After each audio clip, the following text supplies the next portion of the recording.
오늘 우리에게 주시는 하나님의 말씀은 빌립보서 4장 말씀이 되겠습니다. 빌립보서 4장 10절부터 13절.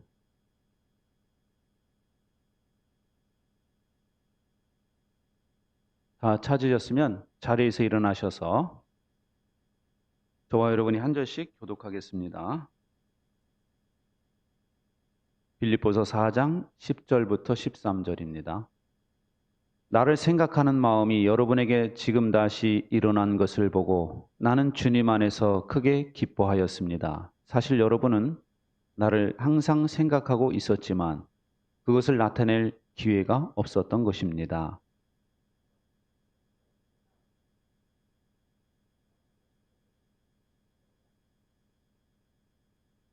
나는 비천하게 살 줄도 알고 풍족하게 살 줄도 압니다. 배부르거나 굶주리거나 풍족하거나 궁핍하거나 그 어떤 경우에도 적응할 수 있는 비결을 배웠습니다.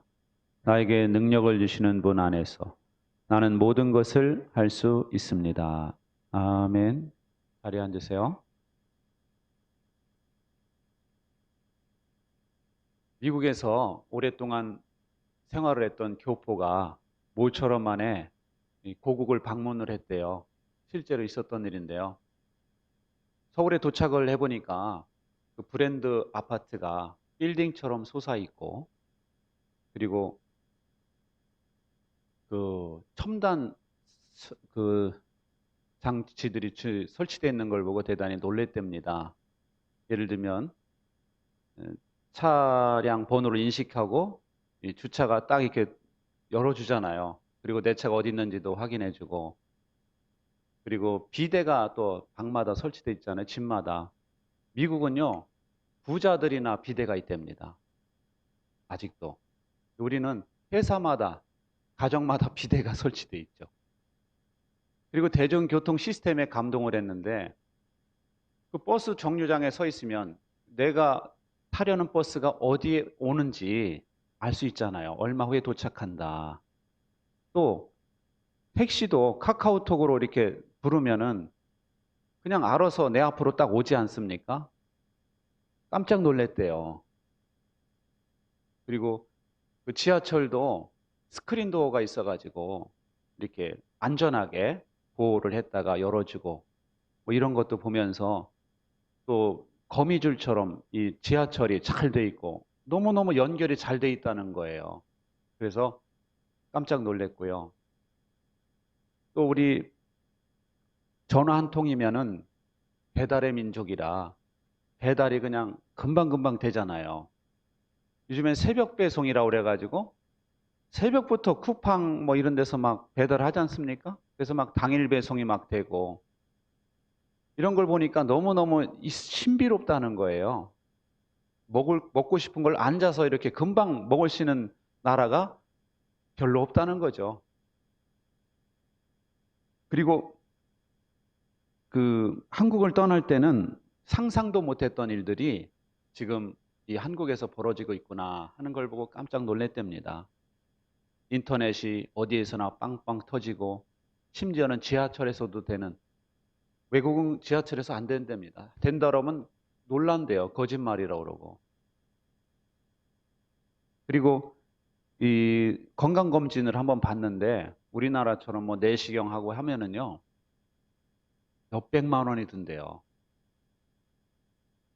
근데 우리나라에서는 한 30만 원 정도면 다 하잖아요. 우리나라는 2년에 한 번씩 또 공짜로 해주잖아요. 우리 국민들은. 거기다가 치과 치료 자기가 받을 것 같대요. 치과 치료가요, 우리나라가 세계에서 이거랍니다. 동네 치과도 외국 나가면 다 이거래요, 그냥. 너무너무 잘한다는 거, 정확하게. 외국은 이렇게 못하는데 손재주가 없어가지고 손도 크잖아요, 또. 그래서 이렇게 정밀한 거를 못한다는 거예요. 그런데 더 놀라운 것은 뭐냐면은 이 나라 국민들을 볼 때 그렇게 불만이 많더래요. 학비가 너무 비싸고, 뭐 반값 등록금 언제 할 거냐, 뭐 그러고 집값이 너무 비싸고, 그리고 여자들은 말이야 밤거리도 못 못 다니는 응? 이런 나라 뭐 막 이러면서 나라를 막 그렇게 생각하기도 하고, 그리고 정리해고, 비정규직 정리해고를 하는 뭐 나라 막 사람들이 막 얼마나 이 불만이 많은지 자기가 깜짝 놀랐대요. 미국은요, 밤에 여자만 못 다니는 게 아니라 남자도 못 다닌답니다. 왜냐? 총 있잖아요. 총 있어가지고 강도가 있고 그래서 불안해서 못 다니는 거예요. 거기다가 미국은 병원비나 보험비가 우리나라보다 훨씬 비싸대요. 등록금은 말할 것도 없고, 우리나라는 국가장학금이 있죠. 외국은요, 한 학기가 막 1,000만 원씩 막 이렇게 되나 봐요. 한 학기에. 그리고 뭐 이렇게 식당에서 식사를 한번 해도 우리는 그 값이면 끝나잖아요. 외국은 거기다 플러스 25%를 더해서 줘야 돼요. 팁, 세금 뭐 이래가지고 25%를 더 내야 되는 거고, 병원비도 너무너무 비싸가지고 이 사람들은 마음껏 우리나라처럼 병원도 갈 수 없고. 근데 우리나라 사람들은 그 모든 인프라라든지 저렴한 물가라든지 시스템이 잘 돼 있는 이 나라에 살면서도 그 사람들이 다 못 살겠다고 아우성을 치는 모습을 보고 이게 더 신기하다는 거예요. 그러면서 이분이 예전에는 이 조국을 위해서 기도할 때 잘 살게 해달라고 기도했는데 이제는 제목을 바꿔야 되겠다는 거예요. 평안을 누리게 해달라. 저 조국의 백성들의 마음에 평안을 누리게 해달라고 기도해야 되겠다. 그런 말을 남기고 갔다는 거예요. 어떤 목사님의 블로그에서 봤습니다. 여러분, 오늘 말씀은 이 시대 우리에게 꼭 필요한 말씀이 아닐까 싶습니다. 오늘 이 바울이 빌립보 교인들의 헌금을 받고 이렇게 표현을 한 거예요. 이 헌금을 해준 것을 너무 기뻐한다, 고맙다라고 이야기하는 겁니다. 당신들이 사실은 마음은 있었지만 기회가 없었던 것이다. 그동안 못했던 것은. 이런 말을 한다고 해서 내가 궁핍해서 말하는 것이 아니라 나는 궁핍에 처할 줄도 알고 풍부에 처할 줄도 안다는 거예요. 자기는 어떤 상황에서도 적응하는 법을 배웠다라는 것입니다. 그리고 만족하는 법을 배웠다라는 거예요. 여러분, 바울은 정말 이 가는 곳마다 반대에 부딪혔어요. 우상 숭배하는 사람들의 반대가 있었고요. 또한 유태인들의 반대가 있었어요. 그래서 사람들에게 비천한 사람처럼 취급을 받았단 말이에요. 아주 그냥 상대를 안 해야 될 그런 사람처럼 취급을 받았어요. 거기다가 바울은 굶을 때도 많았대요. 굶을 때도 많았었고 잠을 자지 못하는 때도 많았었고, 그래서 바울의 고백을 보면은 참 고생을 많이 했거든요. 그런데 바울은 그 어떤 상황에서도 적응하는 법을 배웠다. 다른 표현으로 어떤 상황에서도 스스로 만족하는 법을 배웠다라고 고백하는 겁니다. 자족하는 법을 배웠다. 예전 성경에 그랬죠. 스스로 만족하는 법. 여러분, 그럼 바울은 어떻게 해서 그렇게 만족하는 법을 배웠을까요? 오늘 이 시대 우리가 불평하지 않고 불만하지 않고 정말 만족한 삶을 살려면 어떻게 해야 되겠습니까? 먼저는 소유에서 만족하려고 하지 말고 관계를 통해서 만족을 누려야 된다라는 것입니다. 소유나 환경을 통해서 우리가 만족하려고 하면은요, 우리는 항상 만족할 수가 없어요. 왜냐하면은 내가 얼마면 만족하겠다라고 생각을 하지만 옆에 사람이 더 많은 것을 가지고 있는 것을 볼 때 우리는 그 만족이 사라지거든요. 내 환경이 어떤 환경만 되면 난 좋겠다 하지만 그 환경이 됐을 때 옆에 사람 오면 더 좋아. 그걸 볼 때마다 우리는 참된 만족을 누리기가 어려워요. 여러분, 바울은요, 만족을 관계에서 배웠어요. 그럼 누구와의 관계냐? 주님과의 관계입니다. 주님과의 관계. 사도행전 18장에 보면 바울이 고린도에서 복음을 전했거든요. 근데 고린도에 가서 복음을 전했더니 유태인들이 막 바울을 비방하는 거예요. 그리고 막 죽이려고 하는 겁니다. 그러니 바울이 얼마나 불안했겠어요. 그런데 성경에 뭐라고 되어 있느냐? 그런데 어느 날 밤에 환상 가운데 주님께서 바울에게 말씀하셨다. 무서워하지 말아라. 잠자코 있지 말고 끊임없이 말하여라. 내가 너와 함께 있으니 아무도 너에게 손을 대어 해하지 못할 것이다. 이 도시에는 나의 백성이 많다. 여러분, 모든 사람들이 나를 적대시하는데 그날 어느 날 밤에 하나님께서 나타나셔서 말씀해 주셨다는 거예요. 내가 너와 함께 있다. 아, 사람들이 다 나를 비방하고 대적을 하는데, 적대시하는데 전능하신 하나님이 나와 함께 계시대요. 그러면서 무서워하지 말래요. 너를 죽인다고 협박하는 사람들을 무서워하지 마라. 두려워하지 마라 하고 말씀하신다는 겁니다. 왜냐? 하나님이 보호해 주시겠대요. 아무도 너를 해할 자가 없다. 하나님께서, 전능하신 하나님이 바울 편에 서서 보호해 줄 테니까 두려워하지 말라 하는 것입니다. 그래서 바울은 거기서 만족을 누리는 거예요. 그러니까 바울이 만족한 것은 대적이 다 사라졌을 때가 아니라 전능하신 하나님과의 관계가 돼 있단 말이에요, 내가. 할렐루야. 이 관계를 통한 만족을 누렸다라는 것입니다. 그리고 사도행전 27장에 보면은 바울이 이제 로마로 가기 위해서 배를 타고 가거든요. 배를 타고 가는데 그 당시 배는요, 돛단배예요. 엔진 배가 아니라 돛단배. 돛으로 바람에 그 세기로 가잖아요. 그런데 어느 날 가는데 풍랑이 일기 시작을 하는데 며칠 동안 풍랑이 일어나냐. 풍랑이 쫙 부니까 이 배가요, 바다 한가운데로 쫙 밀려가가지고 계속 요동치는 그 파도 위에 떠 있는 거예요, 이게. 근데 여러분, 장장 며칠간 그렇게 있었느냐? 14일. 여러분, 몇 시간만 한번 파도 3m, 4m 이렇게 너울대는 바다에서 한번 유람선 타보세요. 아주 죽을 맛입니다. 이거 쭉 올라갔다 뚝 떨어지는데 얼마나 겁나는지 몰라요. 근데 이걸 14일 동안 계속 3m가 아니라 5m 이상 되는 거 이렇게 뚝뚝 떨어졌을 겁니다. 아마 배가 풍랑이 일었다고 할 정도면은. 그러면은 사람들이 오바이트 하고 뭐 다 그냥 머리 다 흥크러지고 막 노래는 하나 하는 사람도 없지. 나 그냥 죽을 맛이 다 던졌어요. 또 식량까지 다 던지고. 왜냐? 빠지면 안 되니까. 그러니 분위기가 얼마나 삭막하겠습니까? 주변 사람들 보면은 너무너무 불안해. 죽을 것 같아. 그런데 성경에 뭐라고 되어 있느냐 하면은요, 바울이 그 사람들을 위로하면서 이런 말을 하거든요. 바로 지난밤에 내가 섬기는 분이신 하나님의 천사가 내 곁에 서서 바울아, 두려워하지 말아라. 너는 반드시 황제 앞에 서야 한다. 보아라, 하나님께서는 너와 함께 타고 가는 모든 사람의 안전을 너에게 맡겨주셨다 하고 말씀하셨습니다. 이때도 보면은 하나님의 천사가 바울 곁에 서서 말씀을 하시더라는 거예요. 그러니까 바울이 만족을 배운 것은 하나님과의 뭐에서 배웠다? 관계에서 배웠다는 거예요.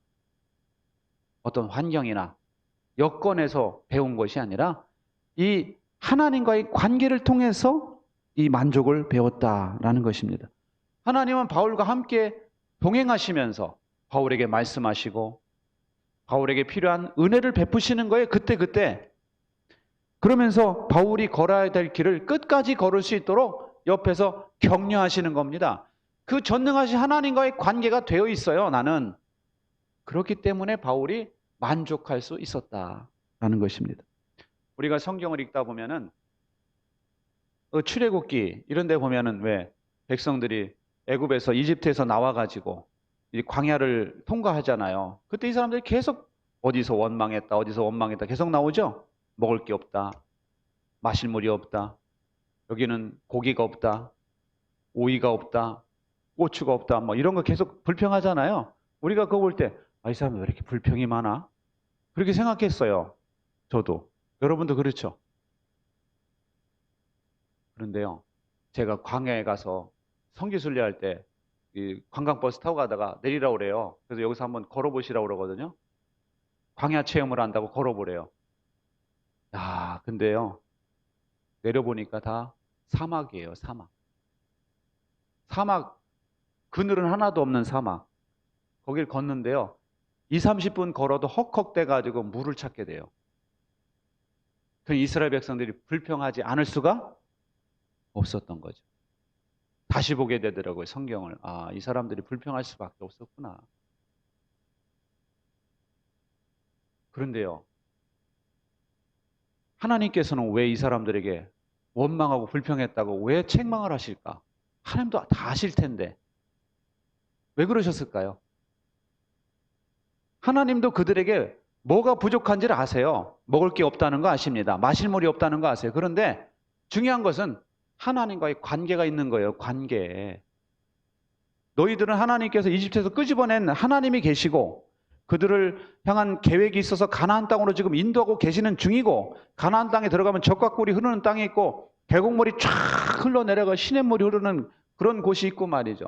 조금만 참으면 돼요. 그리고 하나님이 더 먼저 아시거든요. 필요한 거를. 공수계획까지 다 세워놓으셨었어요. 근데 이 사람들이 관계를 통한 만족을 누리지 않고 늘 소유를 통한 만족을 추구하니까 하나님이 책망하신 거예요. 하나님이 보여주셨잖아요. 구름 기둥, 불 기둥. 이게 뭐냐? 하나님이 함께 하신다는 표시잖아요. 이 구름 기둥, 불 기둥을 보면서도 이 사람들이 맨날 불평하고 맨날 원망하니까 하나님이 책망을 하신 거예요. 너희들은 왜 이렇게 관계를 통한 만족을 누리지 못하냐? 여러분, 우리의 소유나 환경에 너무 초점을 맞추지 마세요. 그럴 때 우리는 늘 만족하지 못해요. 늘 하나님과의 관계에서 만족을 찾으시기 바랍니다. 히브리서 13장에 보면은 이렇게 돼 있어요. 돈이 여러분의 삶을 다스리지 않도록 하십시오. 가진 것에 만족하시기 바랍니다. 하나님께서는 내가 결코 너를 떠나지 않겠다. 내가 결코 너를 잊지 않겠다 말씀하셨습니다. 돈이 얼마가 있건 간에 많건 적건 뭐 부자 되지 말라는 말씀이 아니에요. 많든 적든 간에 돈에 의해 다스림을 받지 마라. 하나님께서 내가 결코 너를 떠나지 않겠다. 너를 잊지 않겠다라고 말씀하셨다는 거예요. 그러니까 우리는 하나님과의 관계가 돼 있는 사람이에요. 할렐루야. 여러분, 이 세상에서 가장 부자였던 사람이 누군지 아세요? 테슬라 주인이 아니에요. 제일 부자였던 사람은 다윗이에요. 다윗. 엄청난 금과 은을 바쳤다는 그거 오늘날 돈으로 환산해 보면요. 다윗이 가장 부자래요. 근데 다윗이 가장 부자였던 사람이 뭐라고 말했느냐? 나는 돈이 많으니 부족함이 없다. 이렇게 말하지 않았어요. 주님은 나의 목자시니 내게 부족함이 없도다. 할렐루야. 이 다윗이 만족을 누렸던 것은 하나님과의 관계에서 누린 겁니다. 아시겠죠? 그러니까 우리가 돈이 얼마가 있든 많건 적건 간에 그것이 중요한 것이 아니라 나는 하나님이 버리지 않는 사람이야. 나는 하나님이 잊지 않는 사람이야. 이 약속의 근거에서 만족을 누리시기 바랍니다. 그리고요, 이처럼 관계를 통한 만족을 누리잖아요. 그 다음에 뭐가 중요하느냐? 시도하는 것이 중요해요. 뭐 하는 게 중요하다고요? 시도하는 것이 중요하다. 하나님의 말씀을 들었으면 일단 그 말씀을 시도해 보는 거예요. 오늘 말씀에 보면은 내게 능력 주시는 자 안에서 내가 모든 것을 할 수 있느니라 그랬죠. 우리는 이 말씀을 되게 유명한 말씀으로 그냥 뭐 아무 데다 쓰는데 여기서 말하는 것은 하나님의 능력 주시는 그 하나님의 능력 주시는 분 안에서 나는 만족할 수 있다는 이야기예요. 적응할 수 있다. 다 할 수 있다는 겁니다. 그런데 있잖아요. 바울이 이 말을 할 때는 시도할 때 그걸 누렸던 거예요. 시도해 볼 때. 하나님의 말씀을 따라서 가라 그러면 가고 전하라 그러면 전하고 할 때 시도해 볼 때 하나님께서 동행해 주시고 말씀해 주시고 약속해 주시는 것을 경험했단 말이에요. 체험했단 말이에요. 그래서 만족을 하게 됐단 말이죠. 그래서 중요한 것은 말씀을 들었으면 일단 시도하는 거예요. 시도하는 거. 여러분 하나님이 우리와 동행하시잖아요. 믿습니까? 하나님이 동행하시는 걸 믿으면 하나님이 알아서 다 해주신다는 게 아니에요. 하나님이 동행하시는데 하나님의 영역이 있고 내 영역이 있어요. 내가 할 일이 있고 하나님이 하실 일이 있단 말이에요. 하나님이 성경에서 내비게이션처럼 재물은 이렇게 벌어라. 인간관계는 이렇게 하라. 다 있어요. 있죠? 그 말씀대로 해볼 때 그때 하나님의 능력이 임해서 나를 도와주실 수가 있는 거예요. 여러분, 성경에 보면 참 이해하기 어려운 내용들이 있어요. 예를 들면 엘리야가 예언자일 때 그 이스라엘 백성들이 하도 우상을 섬기니까 가뭄이 있었죠. 3년 6개월 동안. 가뭄이 3년 6개월 동안 임했는데 수확이 하나도 안 되는 거예요. 그러니까 하나님께서 엘리야를 어떻게 먹여 살리시느냐. 까마귀를 통해 먹여 살리시죠. 그랬다가 이제는 그리 시냇가도 다 말라버리니까 너는 사르밧에 있는 과부에게로 가라 하고 말씀하시고. 사르밧이 어디냐? 시돈과 두로 사이 사렙다라는 곳이에요. 두로와 시돈. 그러니까 이 사르밧 과부는 이스라엘 여자가 아니에요. 이방 여자. 근데 생각해 보세요. 유대인들은요, 길거리에서 여자를 만나도 인사도 안 했대요. 왜냐? 경건하니까. 여자를 만나도 인사도 안 하는 사이인데 여자 집에 찾아가라는 거예요. 남자 집이 아니라. 그리고 그 집이 또 과부야. 부담되지 않아요? 여러분, 남자가 여자 혼자 사는 집에 찾아가서 거기서 2년 반을 머물거든요. 그게 쉬운 일이냐고요. 이거 절대 쉬운 일 아닙니다. 근데 그 여자가 또 가난한 과부야. 부잣집 과부가 아니라 가난한 과부. 그래서 마지막 있는 재산이라고는 마지막에 이제 닥닥 긁어서 밀가루 조금, 기름 조금 해서 그거를 이렇게 해가지고 먹고 죽으려고 하는 그런 과부. 그 집으로 가라는 거예요. 야, 참 어렵죠? 저는 사르밧 과부도 대단하지만 엘리야도 참 대단하다고 생각해요. 하나님께서 저보고 너 어려우니까 과부 집에 한 2년 반 동안 거기서 지내다 와라. 그럼 저 같으면 못 간다고 그럴 것 같아요. 저 괜히 오해받기 싫습니다, 하나님. 이럴 것 같아요. 과부의 집에. 그것도 찢어지게 가난한 과부. 내가 도와주면 도와줬지 어떻게 그 사람의 도움을 받아야 되는 그런 과부에게 내가 가서 2년 반을 살아야 된다? 저 같으면 안 했을 것 같아요.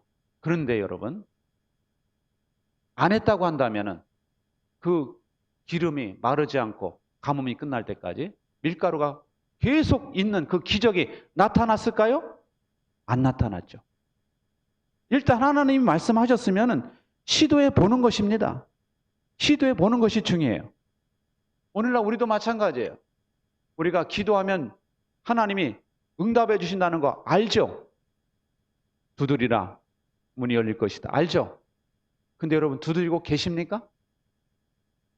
기도하고 계시냐고요?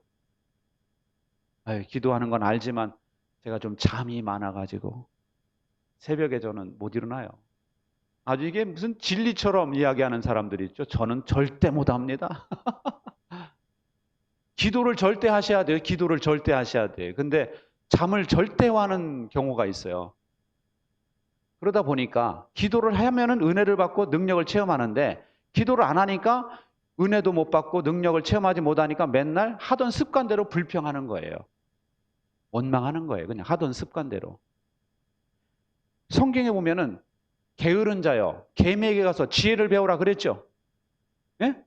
근데 요즘 사람들 보면은 아르바이트 자리도 없어요. 요즘 같은 불황의 때 누가 나를 뽑겠어 이러면서 아예 시도를 안 하는 사람들이 있어요. 그게 아니에요. 개미에게 가서 지혜를 배우라. 부지런히 젊었을 때 일하라는 거예요. 돈을 벌라는 겁니다.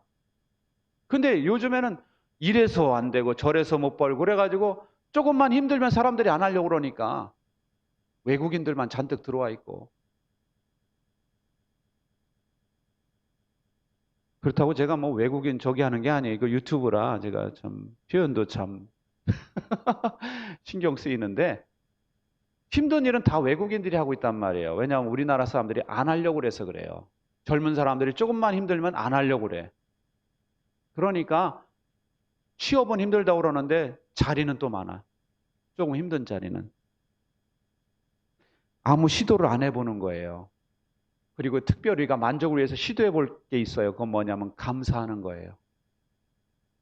감사를 시도해 보세요. 이번에 그 신년에 다큐멘터리를 했는데 감사가 뇌를 바꾼다라는 다큐멘터리를 했어요. 여러분 보셨습니까? 그거 한다고 빨리 와서 보라고 그래가지고 제가 봤는데요. 로버트 마우어 교수가 이런 말을 하더라고요. 감사를 하면은요, 뇌에서 도파민이 발생한대요. 도파민이 나온답니다. 도파민이 나오면은 뇌가 어떻게 되느냐? 즐거움의 센터가 된대요. 그럼 머리가 즐거워진대요. 기분이 좋아진다는 거예요. 감사를 하면은.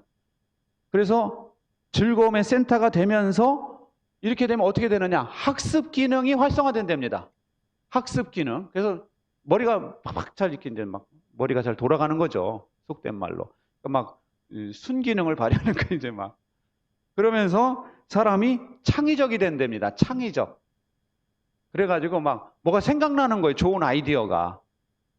우리는 아유 뭐 감사할 일이 있어야 감사하지 이러잖아요. 그렇게 수동적으로 살지 말고 창의적이 돼야 되잖아요. 즐거워야 되잖아요. 그죠? 가정 분위기가 좋아야 되잖아요. 그러려면 뭐 해라? 감사를 하시라는 거 하시라. 실천해라. 거기 이제 사례로 나온 게 경기도 안산에서 핸드폰 부품 만드는 회사가 나오더라고요. 핸드폰 부품 만드는 회사가 핸드폰이 점점 최신폰이 되면서 그 부품이 아주 그냥 복잡해지는 거예요.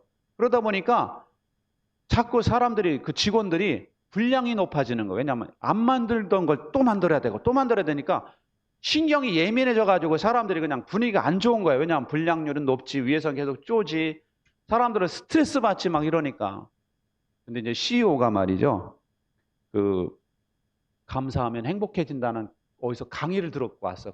강의를 듣고 와가지고 그 감사 운동을 펼친 거예요. 이 사람이 믿는 사람인지는 모르겠어요.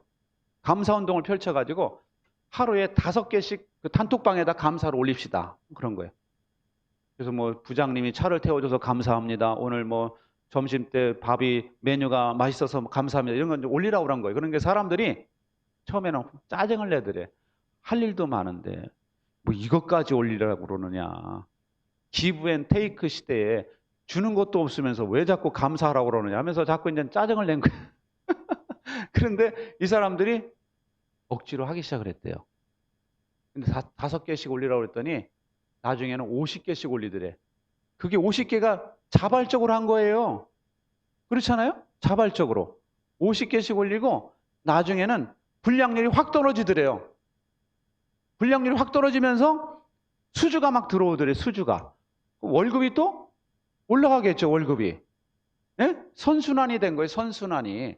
그래서 예전에는 이 실적을 내기 위한 수단이었던 동료들이 지금은 정말 이 직원들이 동반자 개념이 생겼다는 거예요. 우리는 인생을 같이 가는 사람들이다. 동반자 개념이. 그리고 감사가 콩나물 시루와 같대요. 콩나물 시루에 물 쑥 부으면 쑥 내려가잖아요. 그런데 물 부으면은 나중에 콩나물이 쫙 올라가 있잖아요. 자라 있잖아요. 마찬가지로 감사하다는 말을 하잖아요. 처음에는 아무런 효과가 없는 것 같은데 나중에는 점점 확 변화되어 있는 걸 나중에 보게 된다는 거예요. 그리고 이 프로에서는 그런 말을 합니다. 감사를 드러내지 않으면 효과가 없대요.